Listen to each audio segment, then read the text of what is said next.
the food here. Because my dad, he works on a boat, and my mom works at home. And I don't really like trying to like make my mom make me breakfast or like making my mom do stuff because she really needs to work. So that's what I like about breakfast, because I don't need to try to make it myself, or I don't need to make my parents make it for me.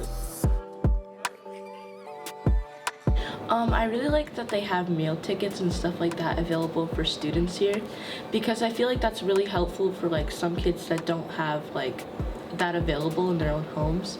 So I find that really nice.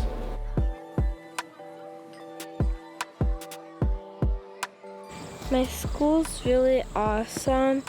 I really like the way that they're not like town school, and they actually give us good food.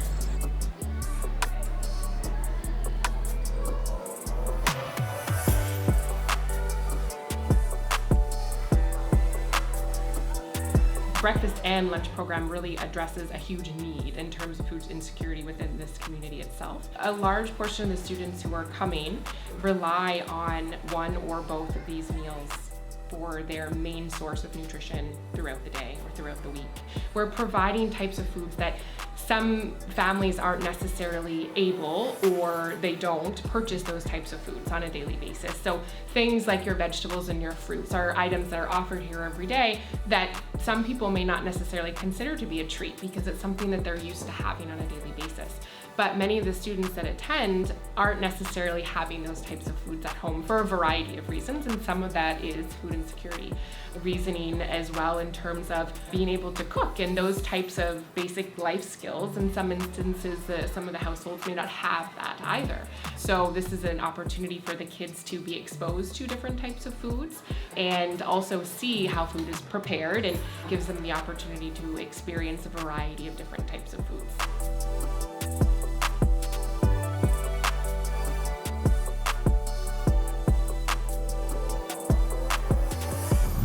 I know just having a variety of different things, like broccoli, that's a big thing. A lot of kids might not get that at home. It's expensive, and it usually rots before you get to cook it anyway. Sometimes it's the first time that kids have ever seen it or tried it or touched it. So it's good to have that program that brings in a variety of foods, fruits, vegetables, anything.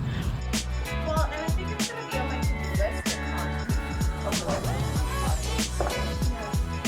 it looks like we have. Okay, she is having fruits and vegetables. The prices have rise significantly, and even when we do get our produce, a lot of times it's not fresh, or what we did order, or not enough, or that kind of thing. So we have a lot of shortages. So we decided that we would just focus our greenhouse on making sure that we have fresh fruits and vegetables all year. And we also want the children to be part of the growing process all year round.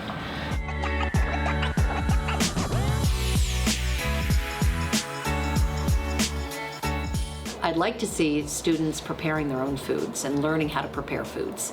That's our goal. So our garden wasn't successful this year with the rain, but we have big plans for next year.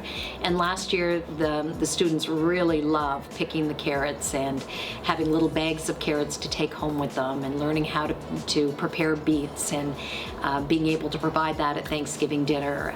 Those things were really neat, and the kids enjoyed doing it and talked about it. We have used it for language arts as far as journaling, keeping track of a grow journal in the garden. We use it for exploratory, for global competencies as volunteering. So they have a lesson about volunteering, helping out in the community, our school community, and transferring that to home. Some students even grow their own garden at home after they learn how to do it. And then science, we learned about the soil. Today we did a farm tour about worms, and possibly having a worm farm in our classroom to make the soil even more rich. I do food demos to really encourage student participation and to really get their feedback. They understand that it's a service, it's a breakfast and lunch program, and that the goal is to offer healthy foods on a daily basis to enhance their ability to focus in school, to participate in after-school activities, and then their overall well-being too.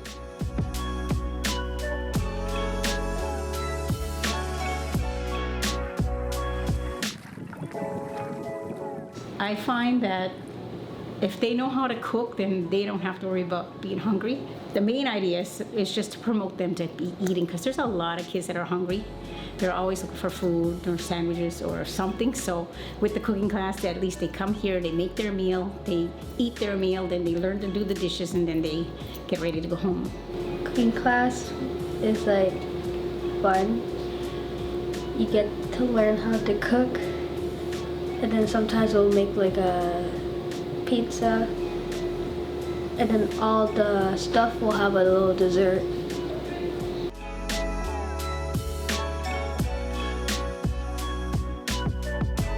We like to incorporate traditional foods like such as mousse, and actually mostly mousse is what we cook a lot on our Mi'kmaq Mondays. We cook like roast, we have meat sticks, we have hamburger, we eat fish too. We try to have, I think fish is on the menu at least once a week.